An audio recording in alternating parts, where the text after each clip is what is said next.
Saya ke Pak Budi Sidiki. Jadi Pak Budi Sidiki ini kami undang beliau sebagai Kepala Bapeda Provinsi Gorontalo, tapi sebagai informasi juga bahwa beliau ini pernah menjadi lurah di Dembe 1 Kota Barat sekitar 2004 ya, 2003, 2002 mungkin. 98, 2000. Oh, 98 sampai 2000. Bahkan ketika mau dipromosi, setelah itu jadi Sekcam ya, Kota Barat. Mau dipromosikan jadi Sekcam, masyarakat protes, ditahan. Mungkin keluarganya banyak di Dembe 1. Silakan Pak Budi. Ya, jadi tahu persis juga persoalan para nelayan. Ya, terima kasih Ketua Forum Demokrasi Indonesia yang saya hormati, saya muliakan anggota DPRD Provinsi Gorontalo Pak Haji Adan Dambea, saya hormati Pak Sekretaris Kota, rekan-rekan dari OPD, ada Ibu Kadis, ada juga dari Kabupaten Gorontalo Pak Kadis, ada dari Kasatker, para narasumber lainnya yang jadi pembanding dari perguruan tinggi, dari OPD, dan teristimewa buat benar sekali. Saya sudah merasa punya bagian dari keluarga besar Dembe 1 karena karir pertama di sana. Dan alhamdulillah sangat berkesan. 60% waktu di kantor, 40% waktu di kantor dan 60% lebih banyak di lapangan. Dan di lapangan itu juga salah satunya berkecimpung dengan teman-teman di danau. Oleh sebab itu mungkin sedikit problematika di danau saya bisa menyerap dari teman-teman di lapangan. Jadi kita tahu persis Bung Adi, karena kita melihat ada kecepatan ya kerusakan yang sangat tinggi terhadap Danau Limboto. Maka penanganan Danau Limboto ini harus extraordinary, tidak bisa ditangani dengan cara biasa. Sebab kalau dia hilang, maka kita sadar pasti hilang semua potensi ekonomi. Nah, namun bagaimana caranya supaya dia tidak berkonsekuensi terhadap hal-hal yang berkaitan dengan keberlanjutan hidup masyarakat. Salah satunya adalah dengan Keramat Jaring Apung. Di Perda 9 2017 sebenarnya ini tidak secara eksplisit mengatakan melarang, tapi ini melakukan pengaturan. Jadi danau ini kemudian di dalam Perda tentang rencana tata ruang danau, kawasan strategis danau, yang kemudian Perda ini di-upgrade menjadi Perpres tentang penyelamatan danau, karena dia masuk di antara ada 15 danau kritis dan 3 diantaranya danau paling kritis. Jadi di antara 15 danau kritis itu 3 diantaranya paling kritis. Salah satu yang dianggap paling kritis itu adalah Danau Limboto.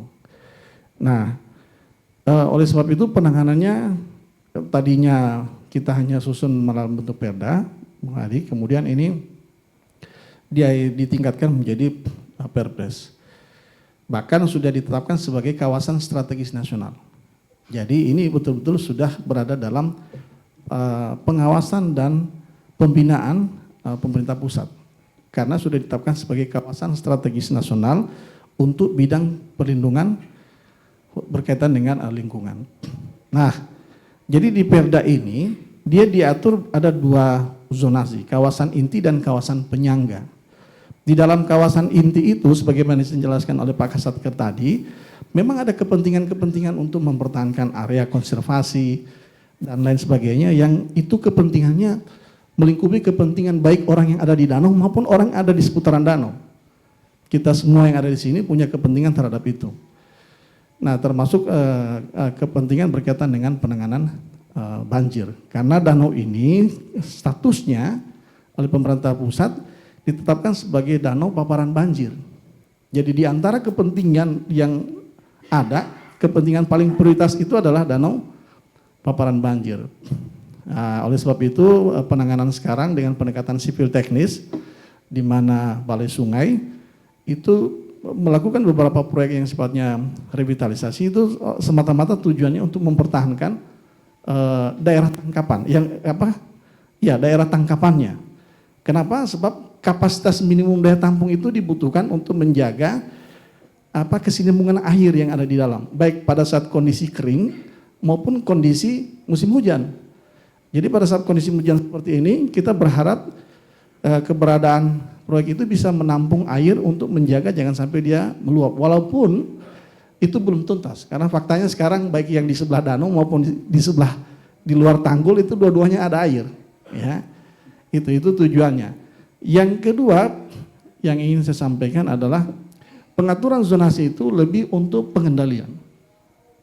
Kita sangat berharap mudah-mudahan tidak berkembang terus, tidak bertambah.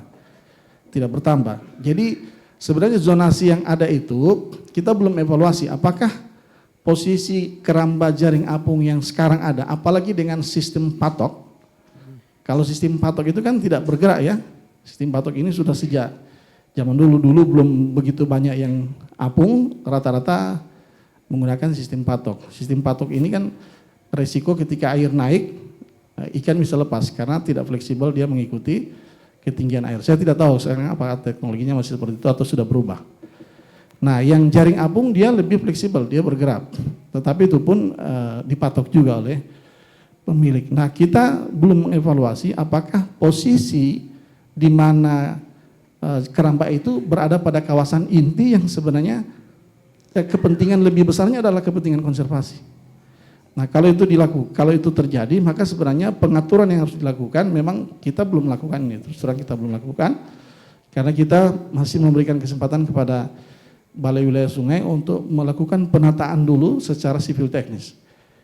Di sisi yang lain, Bapak Ibu sekalian yang kami hormati, problem utama danau ini bukan hanya ada di badan danau. Makanya di dalam kawasan di Perda ini kita tarik delineasinya itu sampai ke hulu, sampai ke hulu. Sampai ke Das LBB dan sekitarnya. Nah, kenapa? Karena 5 sungai dan 23 anak sungai yang masuk ke danau, ini jadi memang posisi danau ini agak unik. Kalau kita berkunjung ke beberapa danau, biasanya danau ini kan ada di ketinggian. Ya, ini ada di posisi rendah, di mana ada 23 anak sungai masuk, dia istirahat sebentar di situ sebelum dia bermuara keluar kembali ke Sungai Bolango. Jadi memang perannya adalah dia bagian dari sungai. Nah, problem di danau ini bukan hanya terjadi di danau, tapi juga di hulu danau.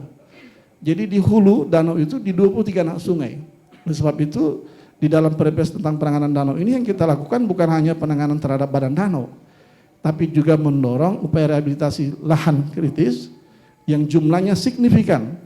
Dalam 4 tahun itu kita mengalami peningkatan luasan lahan kritis yang signifikan. Dari 2013, luasan lahan kritis itu kita punya itu hanya 23.871,48 hektar. Itu luasan lahan kritis. Ya, sangat kritis. Di tahun 2018, saya baru punya data sampai tahun 2018, dia meningkat menjadi 94.000. Jadi memang fokus kita bukan hanya di badan danau, tapi juga di hulu. Nah, kenapa di hulu? Pertama, dia menyumbang sedimentasi. Yang kedua, kesuburan enceng gondok ini diindikasikan salah satunya disumbang dari aktivitas pertanian di hulu yang dia mengirimkan berbagai komponen unsur hara yang dia terbawa baik dari area pertanian sawah maupun area pertanian jagung yang ada di hulu. Oleh sebab itu tepat sekali hari ini ada juga dari kabupaten. Karena wilayah hulu ini sebagian besar adalah wilayah yang melingkupi beberapa sungai besar yang melintas di daerah Kabupaten Gorontalo seperti Sungai Alo dan Pohu dan juga Sungai Bionga. Jadi Alo Pohu dan Bionga. 2 sungai ini yang memberi.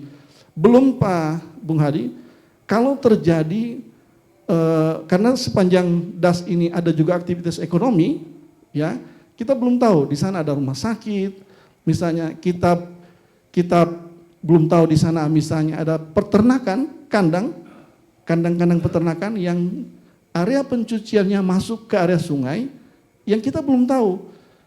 Kalau pada musim di mana wabah itu berkembang biak, ya terkatakanlah seperti suatu saat kita pernah ada wabah antraks misalnya, maka ini bisa beresiko. Oleh sebab itu salah satu yang dilakukan oleh Balai Sungai sekarang adalah untuk sedimentasi, dia membuat sedimen trap.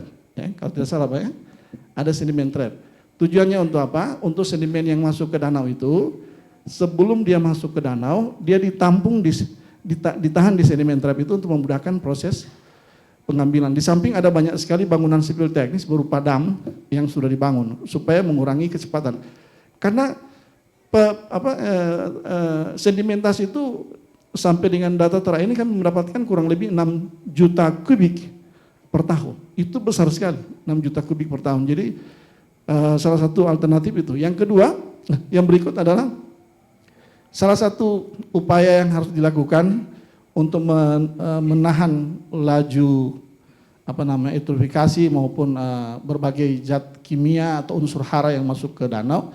Sebenarnya Kementerian Lingkungan Hidup sudah mendorong adanya tanaman-tanaman seperti vetiver yang bisa menjadi mereduksi racun. Nah, saya kembali ke persoalan ikan. Jadi kita sebenarnya pernah menguji coba, tapi ini belum kita aplikasikan karena kita baru mencoba. Itu pun pembiayaan dari Kementerian KLHK. Kita pernah mencoba dengan konsep bioflok, konsep kolam terpal. Konsep ini sebenarnya sudah dikembangkan di banyak tempat, tapi memang ini bukan persoalan mudah karena memindahkan perilaku yang sudah terbiasa dengan pola keramba jaring apung ke pola kolam bioflok tentu ini tidak mudah. Walaupun saya melihat sendiri ada di antara masyarakat yang menerima program itu sampai sekarang kolam biofloknya, kolam terpalnya masih berkembang dengan baik.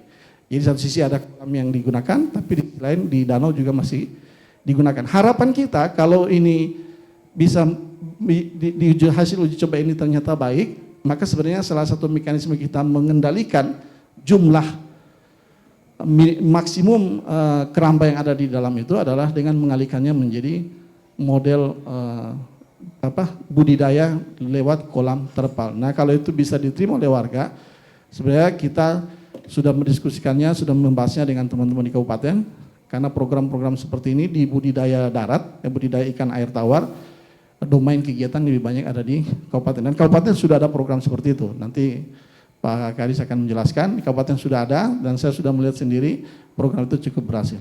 Saya kira dari kami itu dulu, mungkin nanti sambil berdiskusi. Bung Adi, terima kasih. Mohon maaf kalau ada yang kurang berkenan. Assalamualaikum warahmatullahi wabarakatuh dan selamat malam. Waalaikumsalam warahmatullahi wabarakatuh. Jadi intinya Perda itu hanya mengatur ya, tidak melarang secara eksplisit.